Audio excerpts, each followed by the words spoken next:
श्रीराम समर्थ. 25 जानेवारीचे प्रवचन.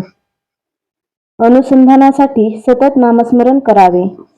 नामस्मरण हे प्रपंचाकरिता म्हणजे तो चांगला व्हावा म्हणून नाही, तर प्रपंचाची आसक्ती कमी करण्यासाठी आहे. तरी पण त्याने प्रपंच बिघडणार नाही. जे होईल ते आपल्या बऱ्याकरिता आहे असे मानून परमात्म्यावर विश्वास ठेवून राहावे. एक गृहस्थ मला भेटले तेव्हा म्हणाले, मी रिकाम्या वेळेत नामस्मरण करतो. त्यावर मी म्हटले, साऱ्या जन्मात महत्वाचा आणि सार्थकी लागलेला वेळ असेल तर तो हाच. त्याला तुम्ही रिकामा वेळ कसा म्हणता? पुढे ते म्हणाले, प्रारब्धाचे भोग काही केल्या टळत नाहीत, ते भोगावेच लागतात असे सर्व संत सांगतात. हे जर खरे तर प्रारब्धाचे भोग आपण भोगत असताना त्यामध्ये भगवंताच्या स्मरणाची काय गरज आहे? खरोखर हा प्रश्न अगदी बरोबर आहे. आपल्या कर्माचे भोग आपल्यालाच भोगावे लागतात हे खरे, पण भोग आले की आपल्या मनाला चैन पडत नाही. तेथे मनाला भगवंताच्या स्मरणात गुंतवून ठेवले की आपले समाधान टिकते. आपल्या सध्याच्या अवस्थेमध्ये भगवंताच्या इच्छेने घडायचे ते घडते असे मानणे किंवा भगवंत चांगले करील असा विश्वास ठेवून वागणे हेच सोपे जाईल. हे दिसायला साधे दिसले तरी यात फार मोठे मर्म साठविले आहे हे ध्यानात धरा. भगवंताच्या इच्छेने घडणारा ते घडू द्यावे अशी निष्ठा उत्पन्न व्हायला त्याचे अनुसंधान सतत ठेवले पाहिजे.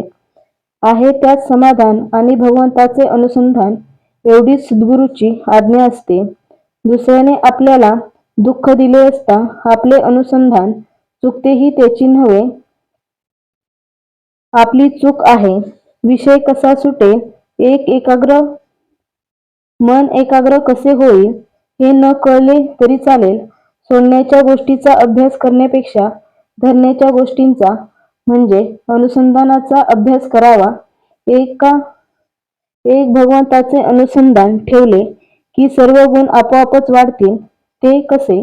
तर शरीराचे अवयव सारख्या प्रमाणात वाढतात तसे झाडाच्या मुळाला पाणी घातले की त्याच्या सर्व भागांना ते पोहोचते. तसे भगवंताचा विसर पडू न दिला तर सर्व काही बरोबर होते. अज्ञानाच्या अंधकाराने दुःख भोगत असताना तू माझे स्मरण, माझे अनुसंधान ठेव, म्हणजे तुला पुढे उजेड दिसेल असे गीतेमध्ये प्रत्यक्ष श्रीकृष्णच अर्जुनाला सुचवित आहेत. दिवा जळायला हवा असेल तर त्यामध्ये सतत तेल घातले पाहिजे. तसे भगवंताचे अनुसंधान सारखे राहण्यासाठी त्याचे नामस्मरण आपण सतत करीत असावे. ज्याचे अनुसंधान अखंड टिकले त्याचे खाणे पिणे, उठणे बसणे वगैरे सर्व क्रिया भगवंताची सेवाच बनतात. आजचा बोध. भगवंताचे अनुसंधान हे आपले ध्येय, त्याला अनुसरून बाकीच्या गोष्टी आपण करूया.